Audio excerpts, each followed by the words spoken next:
ഇത് നോക്കിയേ, ഇത് ഞാൻ സ്പ്രിങ്ങിൽ നട്ട ഒരു ഫുയു പെർസിമൻ്റെ ഒരു ചെടിയാണ്.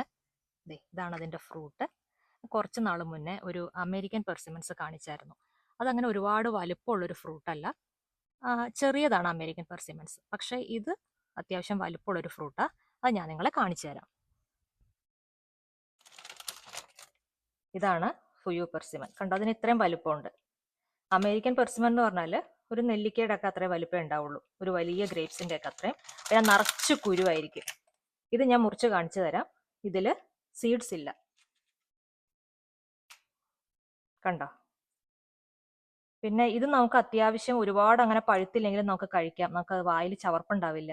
പക്ഷെ അമേരിക്കൻ പെർസിമൻസ് നന്നായിട്ട് നല്ല മുഷിയായിട്ടല്ല നമ്മൾ കഴിക്കണമെന്നുണ്ടെങ്കിൽ നമ്മുടെ വായിൽ ഭയങ്കര ചവർപ്പായിരിക്കും.